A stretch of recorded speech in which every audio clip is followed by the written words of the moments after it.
Hello, ఎక్కువ తీసేయండి. ఎక్కువ పూర్తిగా తగ్గించేసి ట్రబుల్ పెంచినాను.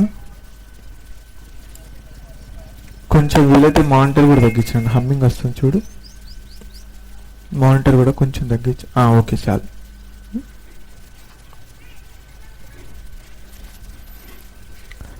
అందరూ తలలు వంచినట్లయితే ప్రార్థన చేసుకొని దేవుని యొక్క వాక్యాన్ని ధ్యానించుకుందాం.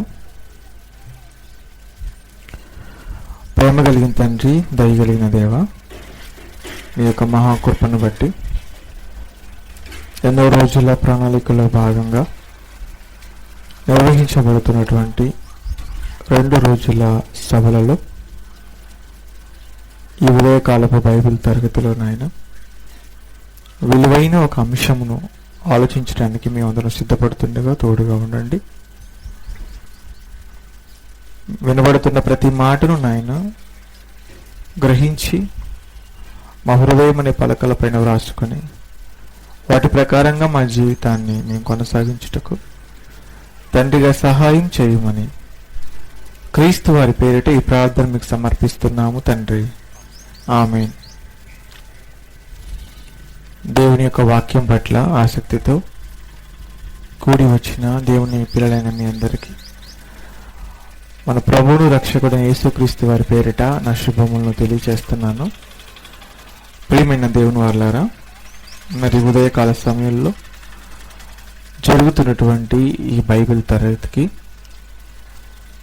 నిర్ణయింపబడినటువంటి అంశంగా దేవుని ఇష్టమును నెరవేర్చు కుమారులు ఎవరు? దేవుని ఇష్టమును నెరవేర్చు కుమారులు ఎవరు? ప్రియమైన దేవుని వారలారా, భూమి మీద బ్రతుకుతున్నటువంటి ప్రతి మనిషి ఎదుటి వారికి ఇష్టనుగా ఉండాలని ఎంతో ప్రయత్నం చేయడం మనం చూస్తూ ఉంటాం. కానీ కనిపించని దేవుడు ఉన్నాడని, ఆయనకంటూ ఇష్టం ఉందని, ఆ ఇష్టానుసారంగా బ్రతకాలని మాత్రం ఎవరూ ఆలోచించడం లేదు. అలా ఆలోచించకుండా జీవిస్తున్నటువంటి మనుషులందరికీ దేవుని యొక్క గొప్పతనాన్ని తెలియచేసి ఆయనకంటూ ఉన్న ఇష్టాన్ని అర్థం చేయించడానికి 2000 సంవత్సరాల క్రితం ఈ భూమి మీదకి వచ్చినటువంటి మహనీయుడు, గొప్పవాడు, చరిత్ర పురుషుడు, చరిత్రకారుడే యేసుక్రీస్తు వారు. ఆయన ఈ భూమి మీదకి వచ్చిన ఆ సమయంలో దేవుని ఇష్టాన్ని గూర్చి ఆయన ఒక మాట చెప్పడం జరిగింది. ఏం చెప్పాడు ఆయన అని ఒక్కసారి మనం బైబిల్లోకి వెళ్ళి చూడగలిగితే, యోహాను సువార్త 6వ అధ్యాయము 38వ వచనం చూడండి. యోహాను సువార్త 6వ అధ్యాయము 38వ వచనం. యోహాను సువార్త 6వ అధ్యాయము 38వ వచనం. నా ఇష్టమును నెరవేర్చుటకే నేను రాలేదు, నన్ను పంపిన వాని చిత్తమును నెరవేర్చుటకే పరలోకము నుండి దిగి వచ్చి తిని. ఇక్కడ యేసుక్రీస్తు వారు ఏం మాట్లాడుతున్నాడు అన్నప్పుడు, నా ఇష్టం నెరవేర్చుకోవడానికి ఈ భూమి మీదకి నేను రాలేదు అంటే, ఆయన భూమి మీదకి రావడం వెనుకున్నటువంటి కారణం ఏం చెప్తున్నాడు అన్నప్పుడు ఒక మాటలో, నా ఇష్టం నెరవేర్చుకోవడానికైతే నేను రాలేదు అంటున్నాడు. అలా చెబుతూ నన్ను పంపినటువంటి ఆయన ఉన్నాడు, ఆయనకంటూ ఒక ఇష్టం ఉంది, ఆ ఇష్టాన్ని నెరవేర్చడానికి ఇదిగో నేను ఎక్కడి నుంచి వచ్చానంటే పరలోకం నుండి వచ్చానంటున్నాడు. ఏమండి, యేసుక్రీస్తు వారు ఈ భూమి మీదకి రాకముందు పరలోకంలో ఉన్నాడట. పరలోకంలో ఉన్నాడా అన్నప్పుడు పరలోకంలోనే ఉన్నాడు. చాలా మంది యేసుక్రీస్తు వారి గురించి మాట్లాడుతూ ఏమంటున్నారంటే, అసలు ఆయన 2000 సంవత్సరాల క్రితమే ఉన్నవాడు, అంతకుముందు అసలు ఆయన లేడు అని మాట్లాడుతున్నారు. శారీరకంగా శరీరంతో ఆయన 2000 సంవత్సరాలకు 2000 సంవత్సరాల క్రితం ఈ భూమి మీదకి వచ్చాడే కానీ ఆయన ఆత్మీయంగా కొన్ని వందల వేల కోట్ల సంవత్సరాల క్రితమే ఉన్నవాడు. ఎక్కడున్నాడు అన్నప్పుడు పరలోకంలో ఉన్నాడు. ఆయన పరలోకంలో ఉన్నటువంటి ఆయన భూమి మీదకి వచ్చాడు. ఏమండి, భూమి మీదకి రాకముందు ఎలా ఉన్నాడో తెలుసా? యేసుక్రీస్తు వారు పరలోకంలో ఇదిగో దేవుడితో పాటు సమానంగా ఉన్నాడు, సింహాసనాసీనుడై ఉన్నాడు, ఉన్నతమైన లోకంలో నివసిస్తున్నాడు. అంత గొప్ప జీవితాన్ని, అంత గొప్ప లోకాన్ని విడిచిపెట్టి ఈ భూమి మీదకి ఆయన రావడం జరిగింది. మరి ఎందుకు వచ్చారు మీరు అని అడిగితే ఆయన అంటాడు, నా ఇష్టం నెరవేర్చుకోవడానికి నేను ఈ భూమి మీదకి రాలేదు. నన్ను పంపిన ఆయన ఒక ఆయన ఉన్నాడు, ఆయనకంటూ ఒక ఇష్టం ఉంది, ఆ ఇష్టాన్ని నెరవేర్చడానికే వచ్చానంటున్నాడు.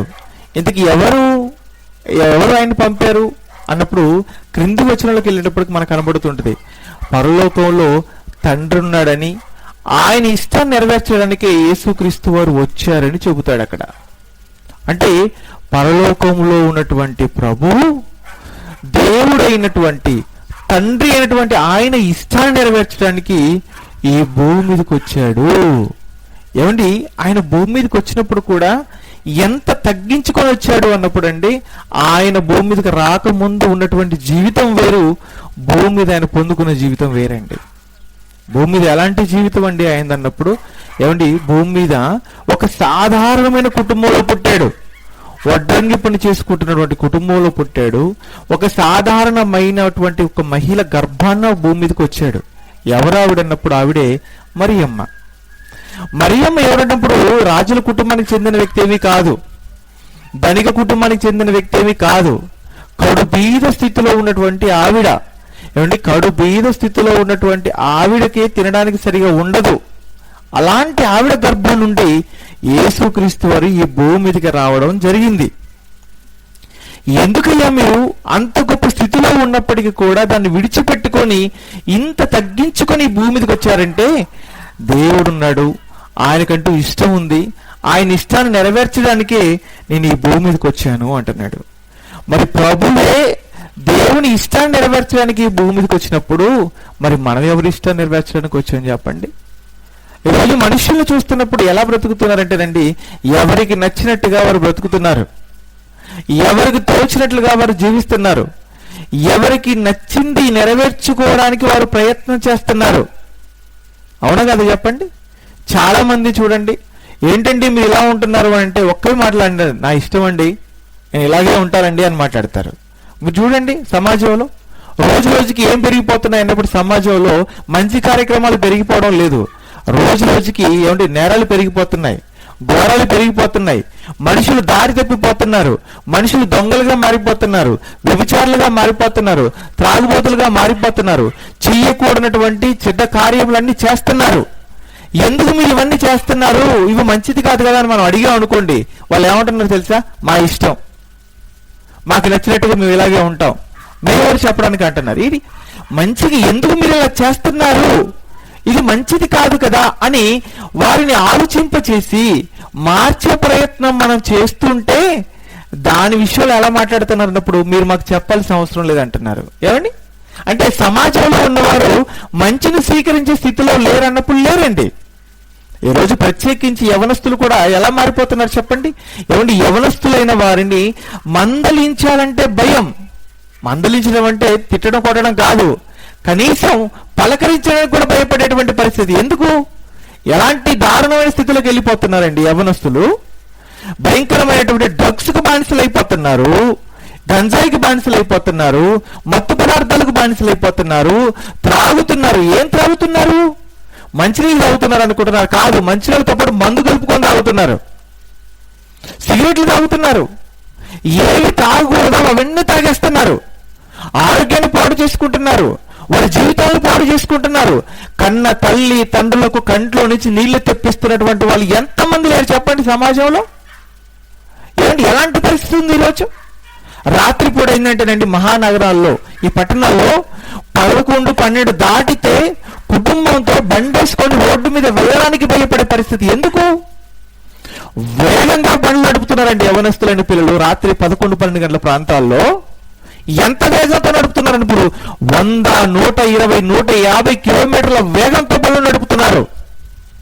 అంత వేగంతో నడుపుతున్నటువంటి బండ్లు అది కానీ ఒకవేళ కాస్త స్కిడ్ అయిపోతే, పడిపోతే ఏంటి పరిస్థితి చెప్పండి? అలా పడిపోయి కాలు చేతులు పోగొట్టుకున్న వాళ్ళు కొంతమంది, ప్రాణాలు పోగొట్టుకున్న వాళ్ళు కొంతమంది, కన్న వాళ్ళకండి కన్నీళ్లు మిగిల్చిన వారు ఎంతమంది లేరు? అలాంటి పరిస్థితి ఉన్నప్పుడు రోడ్డు మీదకి వెళ్ళే పరిస్థితి ఉందా? కుటుంబంతో భయం వేస్తుంది, ఎటు నుంచి ఎవరు వస్తారో బండిని తగిలిస్తారేమోనని.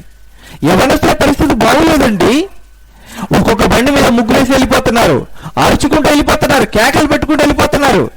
ఈ రోజు నువ్వు అరుస్తున్నావు, కేకలు పెడుతున్నావు, హేళన చేస్తున్నావు, అవమానిస్తున్నావు, కానీ నీ భవిష్యత్తు ఏంటో చెప్పమంటావా? ఒకనొక రోజు తల పట్టుకునే పరిస్థితి వస్తుంది నీకు. ఎందుకు? మంచి చెబుతుంటే వినడం లేదు కదా, మంచి మాటలు స్వీకరించే పరిస్థితి లేదు కదా. మంచిని స్వీకరిస్తే జీవితం బాగుపడుతుంది, కానీ మంచిని స్వీకరించమని చెబుతుంటే మాకొద్దు, మాకు మంచి వద్దండి, మాకేం కావాలి?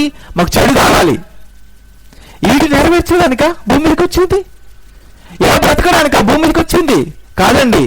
మన బ్రతికి ఎలా ఉండాలన్నప్పుడు చూసిన వారికి ఆనందాన్ని కలిగించాలి. మన బ్రతుకు చూసిన వారు బ్రతికే ఇలా బ్రతకాలనుకోవాలి అంతే తప్ప వీడిదేం బ్రతుకురా, వీడియో బ్రతికేనా, ఇలాంటి బ్రతుకు బ్రతకడం కంటే చావడం మేలని ఒక వ్యక్తి మన గురించి అనుకున్నారంటే అప్పుడే మనం బ్రతుకున్నా చచ్చిన వాడితో సమానం. ఇలా ఎలా బ్రతుకుతారు చెప్పండి? నా ఇష్టం, నాకు నచ్చేట్టుగా నేను ఉంటానంటున్నారు తప్ప అసలు నా ఇష్టంలో మంచి ఉందా చెడు ఉందా అని కూడా ఆలోచించేటువంటి స్థితిలో ఈరోజు మనుషులు ఎవరు లేరు. ఇలా బ్రతకడానికి మన భూమి మీదకి రాలేదండి. యేసుక్రీస్తు వారట పరలోకంలో ఉన్నటువంటి తండ్రి ఇష్టాన్ని నెరవేర్చడానికి వచ్చాడట. మనం కూడా ఎందుకు వచ్చామో తెలుసా? ఆ తండ్రి ఇష్టాన్ని నెరవేర్చడానికి ఈ భూమి మీదకి వచ్చాం. ఇంతకీ ఏంటి ఆ తండ్రి ఇష్టం? ఏంటి ఆ తండ్రి ఇష్టం అన్నప్పుడు ఒక్కొక్కటిగా మనం జాగ్రత్తగా బైబిల్ నుంచి ఆలోచించగలిగితే ఏమండి, మొట్టమొదటిగా ఏంటన్నప్పుడు అసలు తండ్రి అని ఆయన ఉన్నాడని మనం తెలుసుకోవాలి. తెలుసుకున్న తర్వాత ఆయన నమ్మాలి. తండ్రి అయిన ఆయన ఉన్నాడని మనం తెలుసుకోవాలి.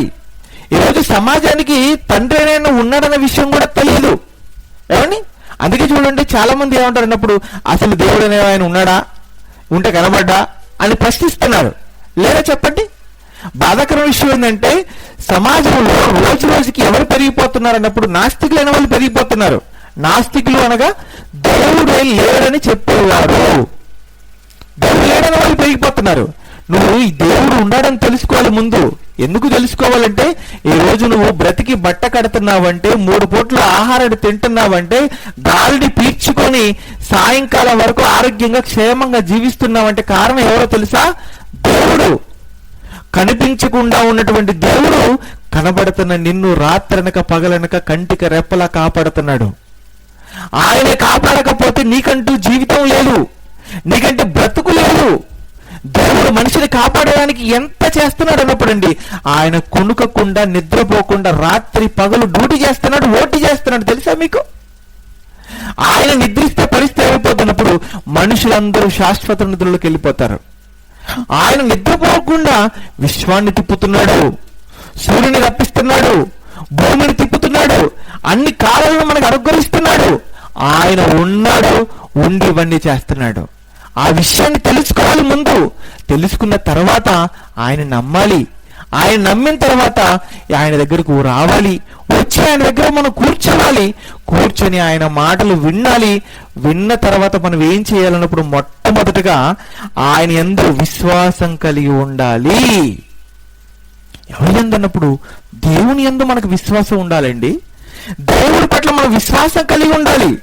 ఏమండి, ఎంత విశ్వాసం కలిగి ఉండాలన్నప్పుడు ఆయన అన్ని చేశాడు. అంతేకాకుండా ఆయన ప్రియమైన కుమారుడైన క్రీస్తును కూడా మన కొరకు భూమి మీదకి పంపించాడని ఆయన యందు మన విశ్వాసం. ఏమండి, యేసుక్రీస్తు వారిని దేవుడు మన కొరకు భూమి మీదకి పంపించాడండి.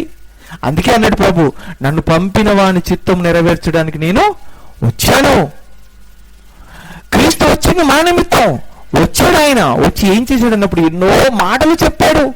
ఎన్నో మాటలతో పాటు అండి ఆయన జీవితాన్ని కూడా మన కొరకు ఫలంగా పెట్టాడు. ఎలా పెట్టాడు అన్నప్పుడు చాలా దారుణమైనటువంటి మరణం అండి యేసుక్రీస్తు వారిది.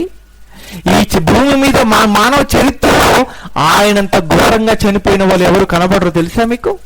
ఎందుకంటేనండి ఆయన అవమానపడ్డాడు, నిందలు అనుభవించాడు, బాధలు అనుభవించాడు, కష్టాలు అనుభవించాడు. అత్యంత దారుణంగానండి ఇది కొరడాల దెబ్బలు తిన్నాడు. శిలువ రానుపైన ఆయన మరణించాడు. ఆఖరి రక్తపు బొట్టు వరకు కార్చాడు ఆయన శిలువలో. అత్యంత దారుణమైన మరణం ఎవరిది? యేసుక్రీస్తు వారిది. ఎందుకు అన్నప్పుడు ఇదిగో తండ్రి ఇష్టం, తండ్రి ఇష్టం మనల్ని కాపాడడం కనుక మన కొరకు ఆయన అత్యంత దారుణంగా చనిపోయాడు. దేవుడు చంపుకున్నాడండి కనుక ఆయన యందు మనం విశ్వాసం కలిగి ఉండాలి. నా కొరకే చనిపోయాడని అంత విశ్వాసం ఉండాలన్నప్పుడు విశ్వాసం ఉండాలి. ఒకవేళ అంత విశ్వాసం కలిగి మనం జీవించకపోతే తండ్రి అయిన దేవుడికి ఇష్టంగా మనం మారే అవకాశమే ఉండదు. అందుకే పౌలు గారు హెబ్రీలకు పత్రిక రాస్తూ ఏం చెబుతున్నాడో ఒక్కసారి చూడండి ఆ మాట. హెబ్రీ పత్రిక 11వ అధ్యాయము 6వ వచనం చూడండి ఏం చెప్తున్నాడు అక్కడ. హెబ్రీ పత్రిక 11వ అధ్యాయము 6వ వచనం. విశ్వాసము లేకుండా దేవునికి ఇష్టడై ఉండుట అసాధ్యము. ఏమండి? ఆ దేవుని యొద్దకు వచ్చేవాడు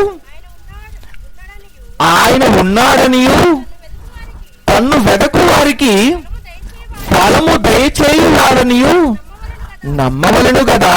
ఎంత మంచి మాట చెప్తున్నాడు చూడండి.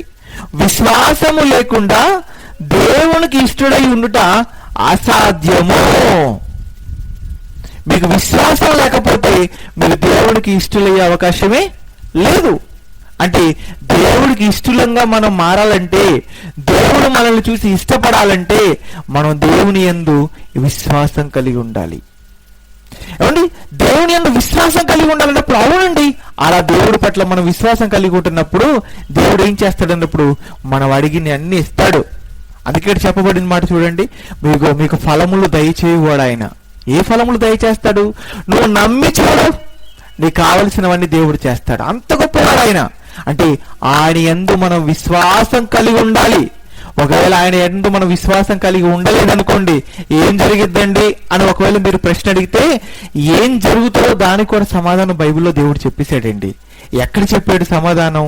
ఒక్కసారి చూడండి. కొరింథీయులకు రాసిన మొదటి పత్రిక 10వ అధ్యాయము 5వ వచనం చూడండి. కొరింథీ మొదటి పత్రిక 10వ అధ్యాయము 5వ వచనం. అయితే వారిలో ఎక్కువ మంది దేవునికి ఇష్టలుగా ఉండకపోయిరి గనుక అరణ్యములో సంహరింపబడిరి. ఏమండి? ఇక్కడ ఏం చెప్తున్నాడు పౌలు గారు అన్నప్పుడు ఇదిగో వారిలో అనేకులు దేవునికి ఇష్టలుగా ఉండకపోయిరి గనుక అరణ్యములో సంహరింపబడిరి అన్నాడు. ఇంతకీ ఎవరు వీరు అన్నప్పుడు ఇశ్రాయేలు జనాంగం గురించి మాట్లాడుతున్నాడు. ఏమండి? ఇశ్రాయేలు జనాంగాన్ని దేవుడు ముందుగా తన ప్రజలుగా ఆయన ఎన్నుకోవడం జరిగింది. మనకు తెలుసు చరిత్ర. తన ప్రజలుగా ఎన్నుకున్నటువంటి ఇశ్రాయేలును దేవుడు ఏం చేశాడు అన్నప్పుడు ఐగుప్తు నుంచి విడిపించి దేవుడు వారి యొక్క పితరులైన వారికి వాగ్దానం చేసినటువంటి కనాను భూభాగానికి నడిపిస్తున్నాడు. ఎంతకాలం నడిపించాడు అన్నప్పుడు 40 సంవత్సరాలు. ఐగుప్తులో వాళ్ళు ఎంతకాలం బానిసలుగా ఉన్నారన్నప్పుడు 430 సంవత్సరాలు. అలా బానిసలుగా ఉన్న వారిని అక్కడ నుంచి విడిపించి ప్రయాణాన్ని ప్రారంభించాడు. ప్రయాణాన్ని ప్రారంభించిన తర్వాత ఆ ప్రయాణంలో ఉంటున్నప్పుడు ఇశ్రాయేలు వారు ఎలాంటి ప్రవర్తన కలిగి ఉన్నారన్నప్పుడు దేవుడు చేస్తున్న వాటిని చూస్తున్నారు, దేవుడు గొప్పవాడు అంటున్నారు, ఆ తర్వాత వెంటనే మర్చిపోతున్నారు. అంటే దేవుడు ఎంత మేలు చేసినా ఆ మేలుని అనుభవిస్తున్నారు, అనుభవించిన కొంతసేపటికే మరలా దాన్ని మర్చిపోతున్నారు. అంటే ఇశ్రాయేల్లో ఏం కనబడుతున్నప్పుడు కృతజ్ఞత లేని తరం కనబడుతుంది. చాలా మంది కూడా అలాగే ఉంటూ ఉంటారులేండి. ఎంత చేసినా సరే చేసేంతసేపే, ఆ తర్వాత మర్చిపోతారు. తర్వాత ఇంకా మర్చిపోయి ఏం మాట్లాడతారు అన్నప్పుడు మాకేం చేశారండి అని మాట్లాడతారు. మరి అప్పుడు అంతకుముందు చేసినంత ఏంటన్నమాట అది మాకు తెలీదు. మాకు గుర్తులేదు అన్నట్టుగా ప్రవర్తిస్తుంటారు చూసారా. ఇలా మాట్లాడే వాళ్ళు, ఇలా ప్రవర్తించే వాళ్ళందరూ ఎవరన్నప్పుడు సుమారు ఇశ్రాయేలు లాంటి వాళ్ళు అన్నమాట. వాళ్ళకి ఎంత చేశాడు దేవుడు? ఏమంటే అరణ్యంలో వాళ్ళు ఐగుప్తు నుంచి ప్రయాణం ప్రారంభించిన తర్వాత మార్గం మధ్యలో దేవుడు వారి కోసం ఎంత చేశాడు చెప్పండి. ఏమంటే వారికి చేసినంత మేలులు ఎవరికి చేయలేదు దేవుడు. ఇంకా చెప్పాలంటే వారి కొరకు చేసినటువంటి ప్రత్యేకమైనటువంటి అద్భుతాలు, ఆశ్చర్యక్రియలు ఎవరి విషయంలో కూడా దేవుడు చేయలేదు. ఎంత చేశాడు అన్నప్పుడు అండి, వాళ్ళు అలా ప్రయాణం వస్తున్నప్పుడు మధ్యాహ్న కాల సమయంలో పిల్లలు ఎక్కడ సొమ్మసిల్లిపోతారు, పడిపోతారు, ఎండ దెబ్బ తగిలని ఏమంటే మేఘస్తంభాన్ని ఏర్పాటు చేశాడట. ఈరోజు మీరు ఇప్పుడు కూర్చొని వాక్యం వింటున్నారు. మీరు వాక్యం వినే సమయంలో ఎండ దెబ్బ తగిలి ఎక్కడ ఇబ్బంది పడిపోతారేమో, ఎక్కడ కష్టంగా ఉంటుందేమో మీకు అని ఇక్కడ ఏం చేసేటప్పుడు టెంట్ వేశారు అంతే. తాత్కాలిక ఉపశమనం ఇది అంతే. కానీ దేవుడు ఆ రోజు అరణ్యంలో వారందరూ కూడా ప్రయాణం చేస్తున్నప్పుడు వారి కొరకు దేవుడు ఏర్పాటు చేసేటప్పుడు ఆకాశంలో మేఘస్తంభాన్ని ఏర్పాటు చేశాడు. అంటే ఏమండి, ఈ వేసవిలో ఏసీలో ఉంటే ఎలా ఉంటుందో చూడండి, అలా ఉంటుందండి చల్లగా. మేఘస్తంభం, చల్లటి వాతావరణం ఎవరి కొరకు? ఇశ్రాయేలు కొరకు. ఎందుకు? అమ్మో, నా ప్రజలు వీరు, నా పిల్లలు, వీరందరూ కూడా వీరి పితరులకు వాగ్దానం చేసినటువంటి భూభాగానికి బయలుదేరి వెళ్ళిపోతున్నారు కదా. అలా వెళ్ళిపోతున్నటువంటి ఈ సమయంలో ఎక్కడ ఎండ దెబ్బ తగిలి సొమ్మసిల్లి పడిపోతారేమో, ఆరోగ్యాలు పాడైపోతాయేమో, ఎక్కడ ప్రాణాలు పోతాయేమో, నా పిల్లలకు ఎలాంటి ఇబ్బంది కలగకూడదని దేవుడు ఏమండి మంచి మేఘస్తంభాన్ని ఏర్పాటు చేశాడండి. ఎప్పుడు మధ్యాహ్నకాల సమయంలో, రాత్రికాల సమయంలో మంచు పడిపోయి ఎక్కడ తలనొప్పి వచ్చేస్తుందేమో, ఎక్కడ జలుబు చేస్తుందేమో, ఎక్కడ ఆరోగ్యం పాడైపోతుందేమోనని ఏమండి రాత్రికాల సమయంలోనే ఉండే అగ్నిస్తంభాన్ని పెట్టాడట. అంటే పగటిపూట మేఘస్తంభం, రాత్రిపూట అగ్నిస్తంభాన్ని పెట్టి వారిని కాపాడుతున్నాడు దేవుడు. ఎంత గొప్పగా చేశాడు. ఇంకా చెప్పమంటారండి, ప్రయాణంలో ఉంటున్నారు పిల్లలందరూ. ఎక్కడ బట్టలు మాసిపోతే బట్టలు ఉతుక్కోవడం, వాటిని ఆరబెట్టుకోవడం, వేసుకోవడం ఎంత కష్టం. కనుక అసలు బట్టలు కూడా మాసిపోకూడదు. ఇది ఎంత విచిత్రం చూడండి. ఒంటి మీద వేసుకున్న బట్టలు మాసిపోకుండా ఉండడం అంటే ఎంత ఆశ్చర్యం చెప్పండి. ఏమండి, అసలు బట్టలు ఉతికే పని అంటే ఎంత పెద్ద పని అండి. స్త్రీలకు కుటుంబాల్లో బట్టలు ఉతికే పని అంటే చాలా పెద్ద పని. ఒకప్పుడు ఏదండి బట్టలు ఉతకడం అంటేనండి ఎక్కడో బట్టలన్నీ తీసుకుని వెళ్ళి ఊరవతలు ఎక్కడో కాలువల దగ్గర ఉతికేవారు పల్లె గ్రామాల్లో. ఇప్పుడు లాంటి పరిస్థితి లేదు. ఎవరింట్లో వాళ్ళండి వాష్ ఏరియా అని ఒక ప్రత్యేకమైన ప్రాంతం పెట్టేసుకుని అక్కడ ఉతికేసుకుంటున్నారు. మరి ఇప్పుడు ఇది లేటెస్ట్ అండి, ఎంత అప్డేట్ అయిపోయారంటే వాషింగ్ మిషన్లు పెట్టేసుకుంటున్నారు. ఇడిచిన బట్టలన్నీ తీసుకుని వెళ్ళిపోయి దాంట్లో పడేస్తే చాలు, అదే ఉతికేస్తుంది. ఇంకా లేటెస్ట్గా వచ్చినటువంటి మిషన్స్ ఏంటంటేనండి అవి ఉతికి ఆరేస్తున్నాయి కూడా లోపటే, బయట తీసుకొని ఇస్త్రీ చేసేసుకొని వేసేసుకోవడమేనట.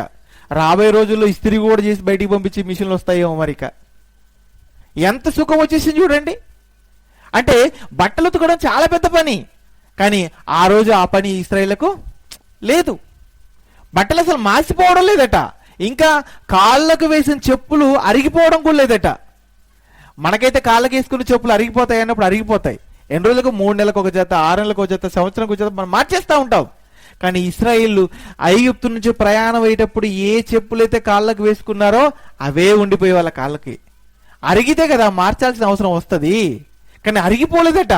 ఎలా అరిగిపోలేదంటే అరిగిపోకుండా దేవుడు చేశాడండి. ఎంత చేశాడండి. అవునండి, వారిని దాటించడం కొరకు సముద్రాన్ని కూడా పాయలు చేశాడండి. ఇది ఎంత అద్భుతం చెప్పండి. సముద్రాన్ని పాయలు చేశాడు, ఆరిన నేల చెల చేశాడు. ఆరిన నేలలో వారందరినీ కూడా నడిపిస్తున్నాడు.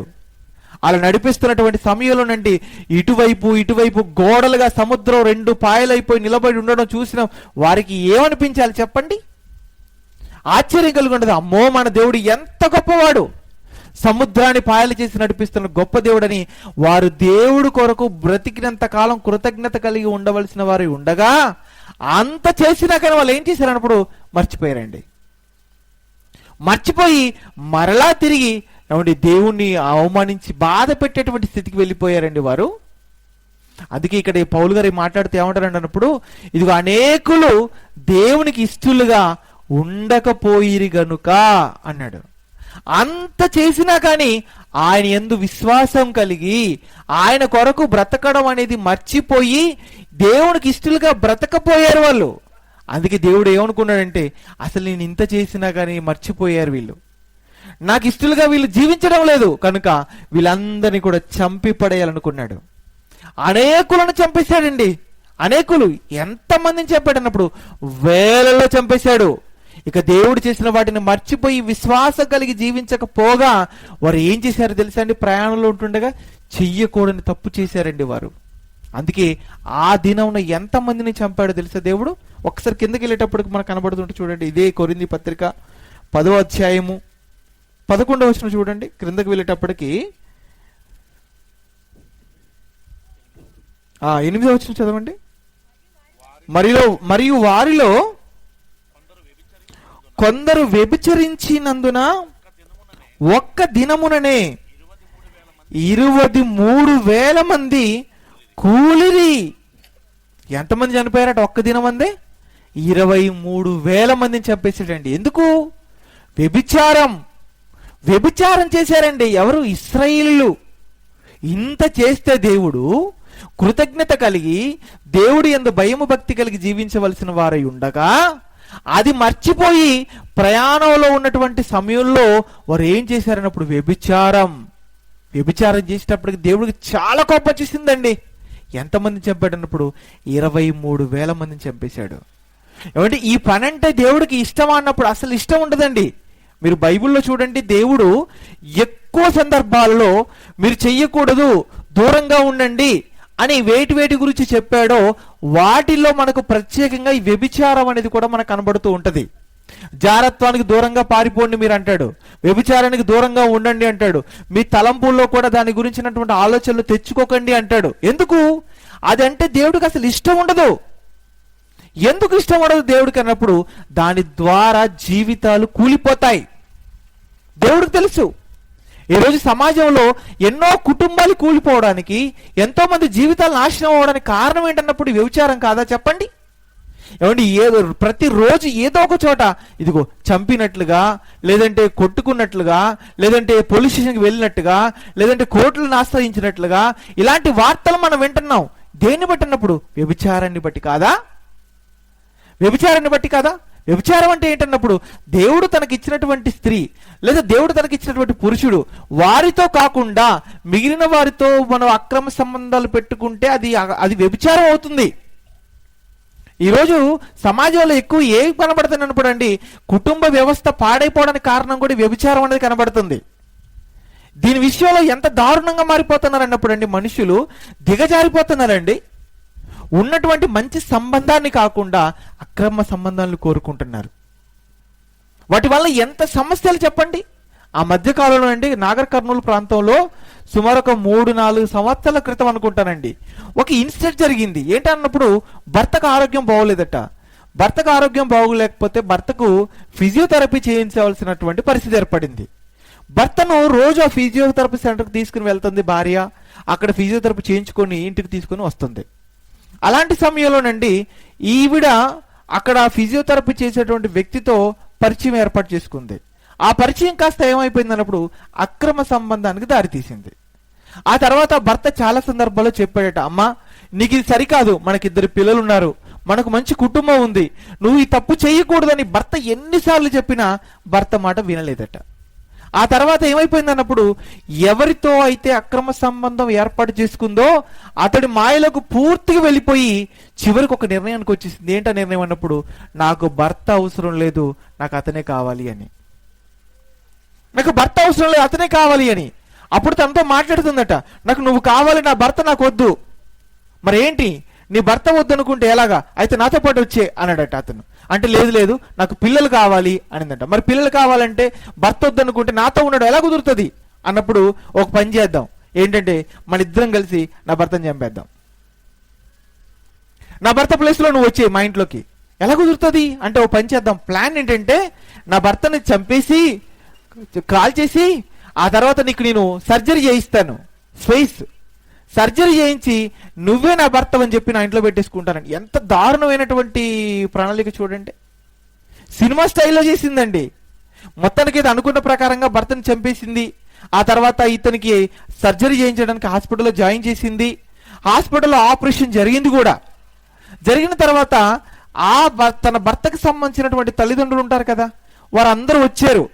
వచ్చారు, అతనితో మాట్లాడుతున్నప్పుడు మాటల్లో తేడా కనబడుతుంది, అతని బిహేవియర్లో తేడా కనబడుతుందట. వాళ్ళు ప్రేమతో ఫుడ్ తీసుకొని వచ్చారట, తినమంటుంటే నాన్ వెజ్ నేను తిననంటున్నాడట. తన కొడుకేమో నాన్ వెజ్ అంటే ఇష్టమట. అతను చనిపోయిన అతనికేమో నాన్ వెజ్ అంటే ఇష్టం, వీడికి నాన్ వెజ్ అంటే ఇష్టం ఉండదట. తినమంటే తిననంటున్నాడట. మాట తేడా ఉంది, ప్రవర్తన తేడా ఉంది, ఆహారపు అలవాట్లు తేడా ఉన్నాయి. అసలు ఏంటని వారు భార్యని అండి, తన కోడల్ని బలవంతంగానండి పోలీసుల ముందు కూర్చోబెట్టేసి అడిగేటప్పటికి విచారణలో తెలిపింది ఏంటో తెలుసా? తెలియజేసింది, భర్తను చంపేశాము, ఇది నీ చేశాను ఒప్పేసుకుందట. తర్వాత ఈవిడిని జైల్లో పెట్టేశారు. ఏమండి, భర్త ఏమో చనిపోయాడు, ఈవిడ జైలు పాలైపోయింది, పిల్లలు అనాథలైపోయారు. ఏంటి చెప్పండి పరిస్థితి? ఇలాంటి ఎన్ని వార్తల సమాజంలో జరగడం లేదు? ఆ మధ్యకాలంలోనండి ఒక వ్యక్తి, పురుషుడు అక్రమ సంబంధం పెట్టుకొని ఆ మాయలో పడిపోయి భార్యనండి అత్యంత కిరాతకంగా చంపేశాడండి. అంటే వ్యభిచారం మంచిది అన్నప్పుడు మంచిది కాదు ఇది. అందుకే దేవుడు చెప్తుంది, ఈ జోలికి వెళ్ళొద్దు అసలు. ఆ రోజు ఇశ్రాయేల్ 23,000 మందిని ఒకే రోజు చంపేశాను. ఎందుకు తెలుసా? వ్యభిచారం అనేది మంచిది కాదు కనుక. దాని జోలికి వెళ్ళొద్దని దేవుడు చాలా స్పష్టంగా చెప్పేశాడు ఇక్కడ. ఏమండి, అంటే వ్యభిచారం చేసినందుకు కానీ, దేవుడు చేసినటువంటి మేలును మర్చిపోయి దేవుడి యందు కృతజ్ఞత కలిగి జీవించకపోవడాన్ని బట్టి కానీ, దేవుడి యందు విశ్వాసం కలిగి జీవించకపోవడాన్ని బట్టి కానీ, ఏమండి, దేవునికి ఇష్టలుగా ఆ రోజు ఇశ్రాయేలు బ్రతకకుండా పోయారు. మనం కూడా ఆయనకి ఇష్టంగా ఉండాలంటే మనం ఏం చేయాలన్నప్పుడు ఆవిడ దేవుడి యందు విశ్వాసం కలిగి ఉండాలి. దేవుడు చెప్పిన ప్రకారంగా మనం బ్రతకాలి. అప్పుడే మనం దేవునికి విశ్వాసం కలిగిన వారంగా ఉంటాము. విశ్వాసం కలిగిన వారంగా మనం ఉంటే దేవునికి ఇష్టలంగా మనం మారిపోతాం. ఇది మొదటిది. రెండోది ఏంటన్నప్పుడు, రెండోది క్రీస్తు దాసులుగా మనం అందరం కూడా ఉండిపోవాలి. ఏమండి, క్రీస్తు దాసులంగా మనం అందరం ఉండి, అంటే బాప్తిస్మం తీసుకున్న తర్వాత మనందరం క్రైస్తవులుగా మారిపోయాం కదా. క్రైస్తవులుగా మారిపోయిన మనం అందరము క్రీస్తు దాసులంగా ఎంచబడతాం. అలా క్రీస్తు దాసులుగా ఎంచబడినటువంటి మనం మన జీవితంలోనండి కష్టమైన, బాధ అయినా, ఇబ్బంది అయినా, ఏమైనప్పటికీ ఆయన్నే మనం వెంబడించాలి.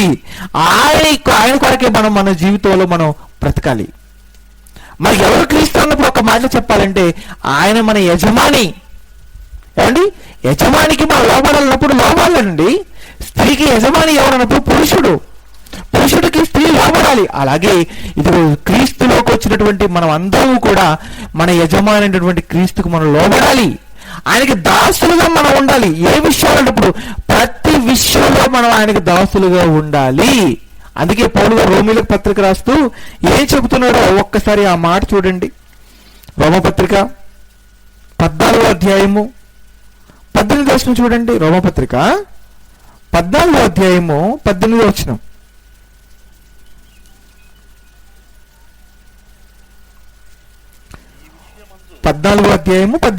రోమపత్రిక ఈ విషయమందు క్రీస్తునకు దాసుడైన వాడు దేవునికి ఇష్టడును, మనుష్యుల దృష్టికి యోగ్యుడునై ఉన్నాడు. ఈ విషయమందు క్రీస్తునకు దాసుడైన వాడు. ఏమండి, ఏ విషయంలో ఆయనకు దాసుడైన వాడు అని అంటున్నాడు అంటే మనకు తెలియాలంటే పైనుంచి మనం చదువుకుందాం. ఏమండి, 15వ వచనం నుండి మనం చదువుకుంటే, లేదంటే 13 నుంచి, కాగా మనం ఇక మీదట ఒకరినొకడు తీర్పు తీర్చుకుందుము, ఇదియుగాక సహోదరునికి అడ్డమైనను ఆటంకమైనను కలుగజేయకుందుమని మీరు నిశ్చయించుకుని, సహజముగా ఏది నిషిద్ధము కాదని నేను ప్రభు అయిన యేసునందు ఎరిగి రూఢిగా నమ్ముచున్నాను. అయితే ఏదైనా నిషిద్ధమని ఎంచుకుని వానికి అది నిషిద్ధమే.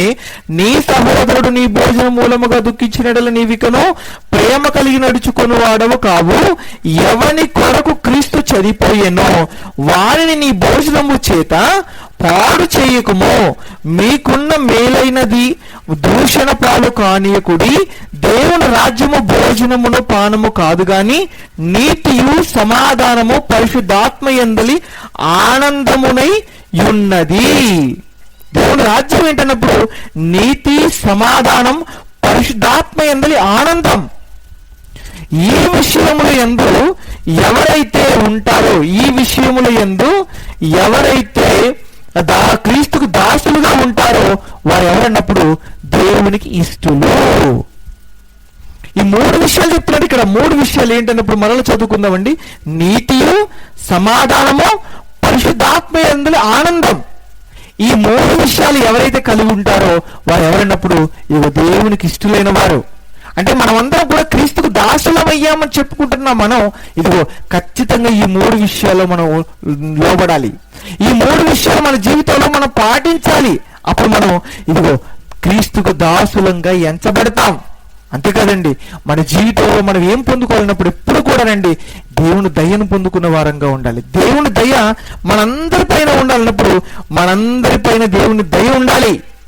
దేవుని దయ అంటే, దేవుని దయ ఉండడం అంటేనండి దేవుని కృప అండి. దేవుడు మనల్ని చూసినప్పుడు ఏమనుకోవాలన్నప్పుడు ఇదిగో నా కుమారుడు, నా కుమార్తె, వీరి విషయంలో నేను ఆలోచించాలి, వీరి కొరకు నేను ఏదైనా చేయాలనే మనసు దేవుడిగా మన విషయంలో ఉండాలండి. అలా ఉండాలంటే ఎలా వస్తుంది అన్నప్పుడు దేవుడు చెప్పినట్టుగా మనం బ్రతికినప్పుడు. కానీ ఈరోజు మనం దేవుడికి చెప్పినట్టుగా మనం బ్రతుకుతున్నాం అన్నప్పుడు లేదండి, మనకి నచ్చినట్టుగా మనం బ్రతకడానికి ఇష్టపడుతున్నాం. ఏమంటే దేవుడు చెప్పినట్లుగా ఎవరైతే బ్రతుకుతారో వారే దేవుడికి ఇష్టలు. మనం మనుషుల దయను సంపాదించుకోకూడదు, దేవుని దయను సంపాదించుకునే వారంగా ఉండాలి. దేవుని దయ చాలా ముఖ్యం అన్నప్పుడు మన జీవితంలో చాలా ముఖ్యం అండి. అందుకే పౌలు గారు గలతీయులకు పత్రిక రాస్తూ 1వ అధ్యాయం 10వ వచనంలో ఒక మంచి మాట చెప్తున్నాడు. అక్కడ కూడా ఏం చెప్తూ చూడండి ఒకసారి. గలతీ పత్రిక 1వ అధ్యాయము 10వ వచనం చూడండి ఏం చెప్తున్నాడు అక్కడ. గలతీ పత్రిక 1వ అధ్యాయము 10వ వచనం.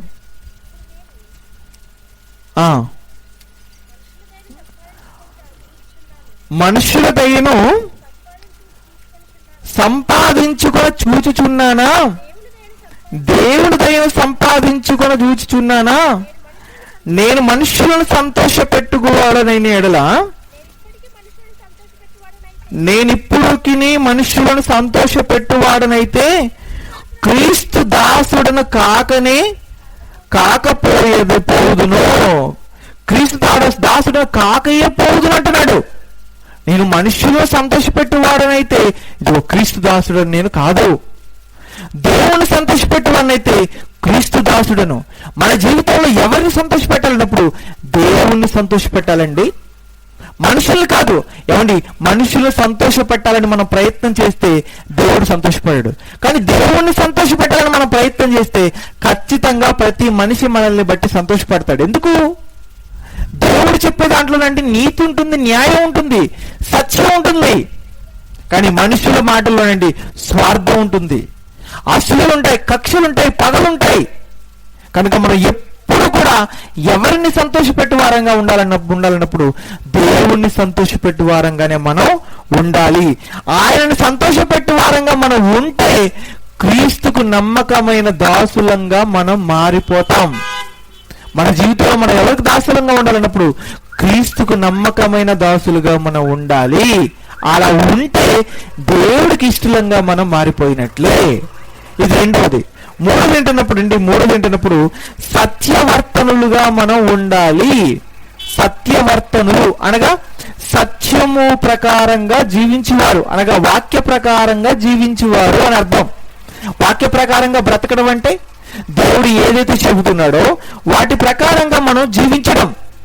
ఎవడు ఈరోజు దేవుడు ఏం చెప్పాడు మనకు అన్నప్పుడు ఇదిగో అబద్ధం ఆడొద్దు అంటున్నాడు, మోసం చేయొద్దు అంటున్నాడు, అన్యాయంగా దేనిని ఆశించకూడదు అంటున్నాడు. ఒక్క మాటలో నీ పొరుగు అనే దేనిని కూడా నువ్వు ఆశించకూడదు అన్నాడు.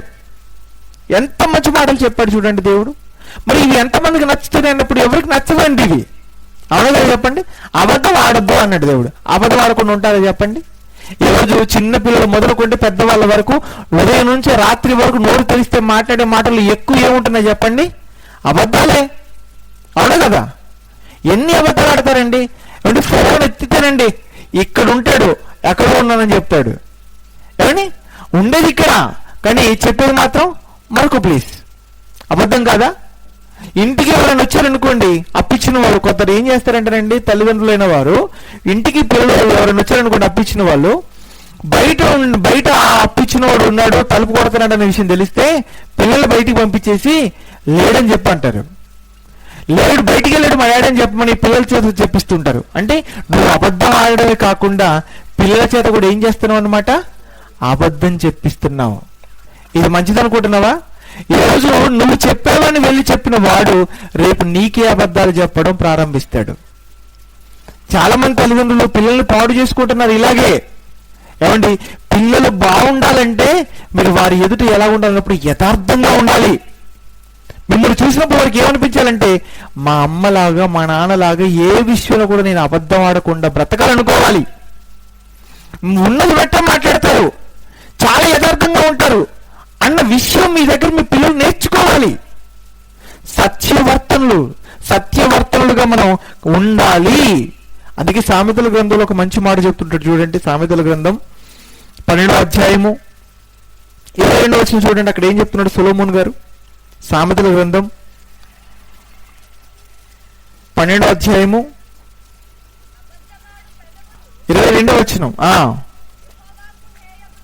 అబద్ధమాడు పెదవులు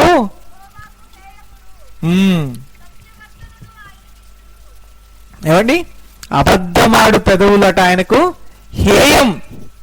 అంటే ఆయనకు అస్సలు ఇష్టం ఉండదు.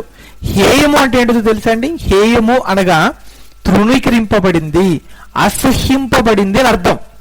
మీకు అర్థం కావడానికి ఒక విషయం చెప్తాను. ఏమండి, అప్పటి వరకు బురదలో ఉన్నటువంటి ఒక పంది అలాగ మన ముందు నుంచి అలా వెళ్తుంది అనుకోండి, దాన్ని మనం ఏం చేస్తాం చెప్పండి? ఇష్టపడతామా? అసహ్యించుకుంటాం. ఎందుకు? అది పంది, అది బురదలో నుంచి బయటకు వచ్చింది, దాని అంతా బురద పూసుకొని వచ్చేస్తుంది. అది దగ్గరకు వచ్చిందంటే వాసన, కనుక అది మనకు అసహ్యం అని దాన్ని చూసి మనం ఎలాగైతే అసహ్యించుకుంటామో అబద్ధవాడే ప్రతి ఒక్కరిని కూడా దేవుడు అలాగే అసహ్యించుకుంటాడట. అంటే మనం అబద్ధవాడిన ప్రతిసారి మనం ఏమనుకోవాలంటే దాన్ని జ్ఞాపకం చేసుకొని ఇప్పుడు దేవుడి దృష్టికి నేను ఇలాగే కనబడుతున్నానన్న మాట అనుకోవాలి. అప్పుడు దాంతో మనం పోల్చుకుందాం అనుకోండి, అబద్ధం చెప్పడానికి ఇష్టపడతామా? మనం ఇష్టపడం.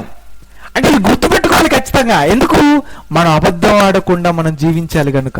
ఏమండి, అబద్ధవాడు పెదవులు యెహోవాకు హేయములు, అలాగే సత్యవర్తనులు ఎవరైతే ఉంటారో వారు ఆయనకు ఇష్టలు. సత్యవర్తనులు అంటే సత్యము ప్రకారంగా, వాక్య ప్రకారంగా బ్రతికేవారు. ఇంకా చెప్పాలి, నోరు తెరిస్తే వాక్యమే మాట్లాడేవారు అని అర్థం. నోరు తెరిస్తే వాక్యం మాట్లాడేవారు. ఏమండి, నోరు తెరిస్తే ఎంతమంది వాక్యం మాట్లాడుతున్నారు చెప్పండి? చాలా మందికి అండి నోరు తెరిస్తే వాక్యం మాట్లాడకపోగా ఆ ఊరి మీద ఉన్న విషయాలన్నీ మాట్లాడేస్తూ ఉంటారు. ఏమండి, కొంతమందికి ప్రార్థనకు వస్తున్నప్పటికీ కూడా ఏమండి పిలిచి నిలవబెట్టి ఒక నిమిషం ప్రార్థన చేయమంటేనండి మైక్ ఇస్తే మాట రాదు, చెమటలు పడిపోతూ ఉంటాయి, కాళ్ళు వణికిపోతూ ఉంటాయి. అవి కాకుండా ప్రక్కన కూర్చోబెట్టుకుని ఒకవేళ ఊళ్ళో రాజకీయం, రాష్ట్రాల్లో రాజకీయం, దేశాల్లో రాజకీయాలు మాట్లాడడం అన్నారనుకోండి, ఉదయం నుంచి రాత్రి వరకు అనర్గళంగా మాట్లాడతారు. అంటే ఊరి మీద ముచ్చట్లన్నీ మాత్రం అండి గంటల గంటలైనా మాట్లాడేస్తారు. ప్రార్థన చేయమంటే ఒక నిమిషం మాత్రం గడగడ వణికిపోతారు. అంటే ఎందుకు ఇలా ఉన్నారన్నప్పుడు వాక్యం లేదు వారి జీవితంలో. ఏమండి, వాక్యం ఉన్న వారి విధానం వేరుగా ఉంటుందండి. ఉదయం అంటే మనం వాక్యం నింపుకుంటే మనం నోరు తెరిస్తే ఏం మాట్లాడతాం అన్నప్పుడు వాక్యమే మాట్లాడతాం. అందుకే మంచి మాట మనకు బైబిల్లో రాయబడింది ఏంటన్నప్పుడు, హృదయం నిండిన దాన్ని బట్టి నోరు మాట్లాడుతుంది. మన హృదయం వాక్యంతో నిండిపోయింది అనుకోండి, మన నోరు తెరిస్తే ఏం మాట్లాడతాం చెప్పండి? వాక్యమే మాట్లాడతాం. మన నోరు తెరిస్తే వాక్యం మాట్లాడతాం. ఎప్పుడు? హృదయం వాక్యంతో నిండినప్పుడు. మరి వాక్యాన్ని నోటి నుంచి రావలేదంటే హృదయంలో ఏం లేదనమాట, వాక్యం లేదనమాట. చాలా సింపుల్. ఒక అర్ధగంట సేపు ఎవరితోనైనా మనం మాట్లాడుతున్నప్పుడు అండి వారి మాటలను బట్టి మనం చెప్పేయచ్చు వీరి హృదయంలో వాక్యం ఉందో లేదో అని. ఎందుకంటే మాట్లాడినటువంటి ఒక అర్ధగంట గంటలో ఎక్కువ దేవుడి గురించి మాట్లాడారు అనుకోండి, వారి హృదయంలో వాక్యం ఉన్నట్లు. దేవుడి గురించి కాకుండా మనుషుల గురించి, వాళ్ళు చేస్తున్నటువంటి పనుల గురించి మాట్లాడుతున్నారంటే వీరి హృదయంలో మనుషుల గురించిన విషయాలే తప్ప దేవుని గురించిన విషయాలేమీ లేవు. అలా ఉంటే మనం దేవునికి ఇష్టలుగా ఉండే అవకాశమే లేదు. ఏమండి, సత్యవర్తనులుగా ఉండాలి. ఎప్పుడు వాక్యమే మాట్లాడే వారంగా ఉండాలి. అలా దేవుని వాక్యమే మనం మాట్లాడే వారంగా మనం ఉంటే ఏమండి ఆయనకి ఇష్టలంగా మనం ఉంటాం. భూమి మీద మనుషులకు ఇష్టలుగా మనం బ్రతకడం కాదండి, దేవునికి ఇష్టలుగా మనం బ్రతకాలి. అందుకేనండి మంచి మాట చెప్తుంటారు చూడండి ప్రసంగి గారు. ప్రసంగి గ్రంథం 2వ అధ్యాయం 26వ వచనంలో ఆయన ఏం చెప్తున్నాడు చూడండి, మంచి మాట చెప్తున్నాడు చూడండి. ప్రసంగి గ్రంథం 2వ అధ్యాయము 26వ వచనం. ఏలయనగా దైవ దృష్టికి మంచి వానిగా ఉండువానికి దేవుడు జ్ఞానమును, తెలివిని, ఆనందమును అనుగ్రహించును. అయితే దైవ దృష్టికి ఇష్టడైన వానికి ఇచ్చుటకు ప్రయాసపడి పోగు చేయు పనిని ఆయన పాపాత్మునికి నిర్ణయించును.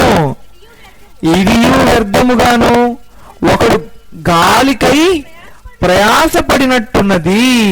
ఏమండి, ఏం చెప్తున్నారు ఇక్కడ ప్రసంగి గారు అన్నప్పుడు?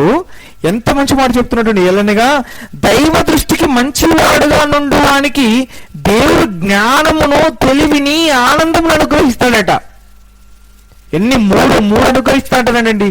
దైవ దృష్టికి మంచివాడిగా ఉండేవానికట ఏమిస్తా అంటున్నాడంటే, 1 జ్ఞానం, 2 తెలివి, 3 ఆనందం. మీ జీవితంలో జ్ఞానం కావాలా? మీ జీవితంలో ఆనందం కావాలా? మీకు తెలివి కావాలా? అయితే ఇదిగో దేవుని దృష్టికి మంచివాడిగా ఉండండి. మంచివాడిగా ఉండడం అంటే ఏమండి? సత్ప్రవర్తన. ఏమండి?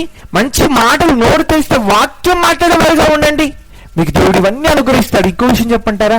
ఇవన్నీ మీకు ఇవ్వడం కొరకు దేవుడు ఏం చేస్తాడంటే, కావలసినవన్నీ కూడా ఏర్పాటు చేసే పని ఎవరికి అప్పగిస్తాడన్నప్పుడు పాపాత్మలకు అప్పగిస్తాడు.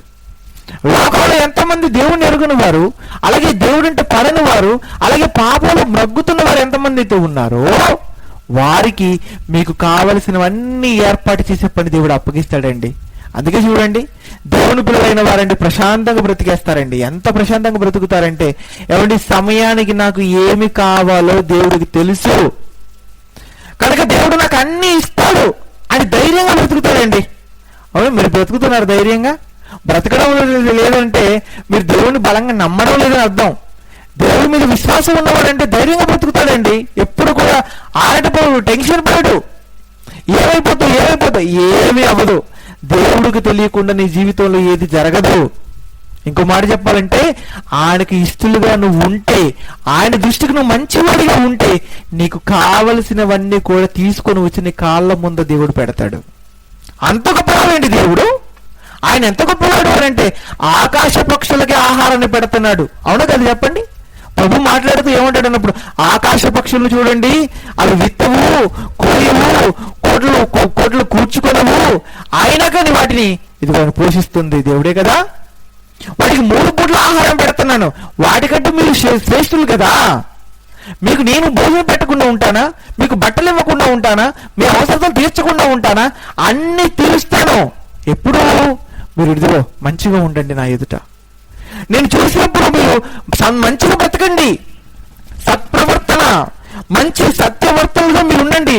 ఖచ్చితంగా మీకు అన్ని నేను చేస్తానంటున్నాడు దేవుడు. ఏమండి, ఇలా ఎవరైతే ఉంటారో వారు దేవునికి ఇష్టలుగా బ్రతుకుతారు. దేవునికి ఇష్టమైన వారు ఇదిగో దేవునికి ఇష్టమైన వారు వీటన్నిటిని ఖచ్చితంగా నెరవేరుస్తారండి. అవునండి, నేను దేవునికి ఇష్టలుగా బ్రతకాలనుకుంటున్నానండి, దేవుని ఇష్ట ప్రకారంగా జీవించాలనుకుంటున్నానంటే ఈ 3 విషయాలు ఖచ్చితంగా నువ్వు ఇప్పటి వరకు కొనసాగించిన వారుగా ఉండాలి. ఒకవేళ కొనసాగించకపోతే ఇప్పటి వరకు నువ్వు ఇప్పటి నుంచైనా కొనసాగించు, ఇప్పటి నుంచైనా పాటించు. ఏంటో 3 విషయాలు అన్నప్పుడు, మొట్టమొదటిగా ఏం చెప్పానన్నప్పుడు విశ్వాసం కలిగి ఉండాలి.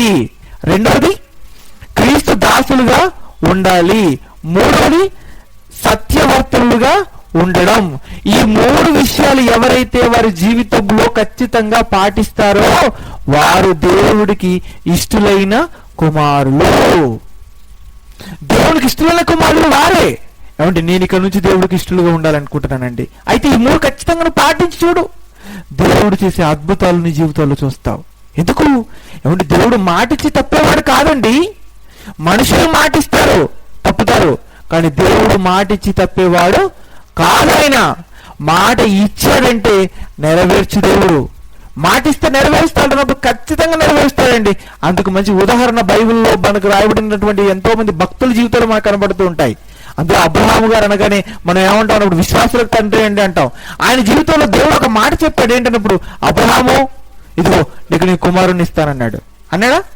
నీకు సంతానాన్ని ఇస్తానన్నాడా? అన్నాడు. అన్న తర్వాత సుమారు 25 ఏళ్ళకండి ఇస్సాకునిచ్చాడు దేవుడు.